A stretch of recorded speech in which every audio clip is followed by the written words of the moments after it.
You are now listening to Lady Denim. Kick back and enjoy the ride.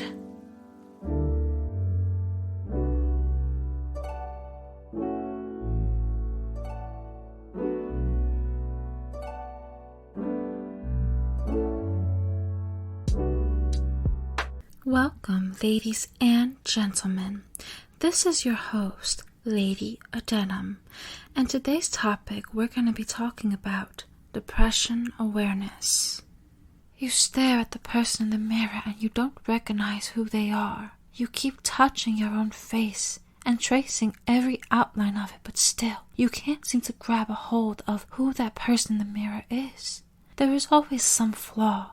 Disgusted, you turn your back and walk away with this ache burrowed deep in your chest. You just want this feeling, this infection to die, so you can be happy again. No one seems to understand, so what comes out their mouths are offscourings of words that hold no value to you. All of what made you smile no longer gives you that sense of jubilation. You just feel like you are falling in a never-ending trench that's tight. It swallows you up in darkness with no way out. You want to scream, you want to fight, but your mind won't allow you to react. In your mind, there is no hope. There is only despair and the same black and white film playing in your head over and over, making you relive that pain again for what seems like an eternity, a personal hell. That's what depression feels like. There is no getting over it until the person decides they don't want to feel like this anymore and do something about it. If one thinks of suicide, well, honey, that isn't the answer. The answer is hidden inside you. It is up to you to go deep in your soul and pull it out. You won't find it in other people, and you won't find it traveling to foreign lands, because no matter where you are, that feeling haunts you. Medically, depression or major depressive disorder is a common and serious medical and mental illness that negatively affects how you feel, the way you think, and how you act. Depression symptoms can vary from mild to severe and can include changes in appetite, loss of interest or pleasure in activities once enjoyed, feeling worthless or guilty, or having constant thoughts of death or suicide. Depression affects an estimated 1 in 15 adults. That's 6.7% in any given year. 1 in 6 people, 16.6%, will experience depression at some time in their life. It can affect anyone. Several factors involving biochemistry, genetics, personality, and environmental factors also play a role. Fortunately, it is treatable. Between 80 and 90% of people with depression eventually respond well to treatment. I will leave a link in the description if you are interested in learning more about depression and what steps you can take to finally break free from those shackles.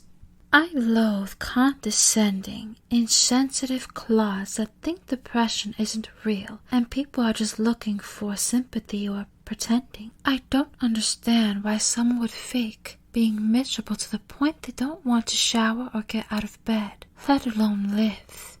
In life, we face obstacles and each one is put in our path to either break or make us. Depression is one of those obstacles that you can't just charge head on.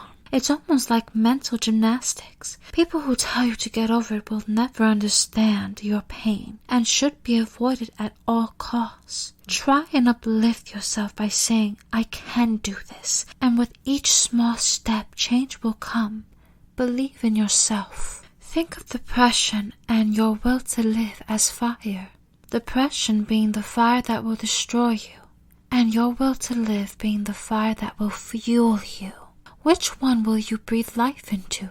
Fire cannot grow without oxygen. And darling, if you feel anxious, remember you are not alone. There is absolutely nothing wrong with seeking help. In fact, I think going to a therapist and being honest with yourself is admirable. In order to fix the problem, you need to admit there is a problem first, then work towards the solution. You can try and evade those feelings and obstacles that are causing your depression, but putting up a facade will not benefit your spirit. No one ever thought people like Robin Williams, Freddie Prinze, or Ernest Hemingway, just to name a few, would ever take their lives due to their ability of hiding the problems that haunted them. Wearing a mask is temporary, sugar. If you happen to know someone who suffers from depression, but you don't know how to help them, you can start by learning the symptoms. Encourage treatment. Talk to them. Express your willingness to help. If you see warning signs of worsening depression, encourage your loved one to speak with their doctor or psychotherapist. If necessary, take them to the hospital. Stay alert for warning signs of suicide, but most importantly, take care of yourself. Supporting someone with depression isn't easy. If you need to step back and regain a level head, ask someone else you trust to help. Find your own hobbies, friends in spiritual renewal, and finally, be patient. Thank you for listening. You can follow me on Insta and Twitter at @adenumam. Until next time, darling.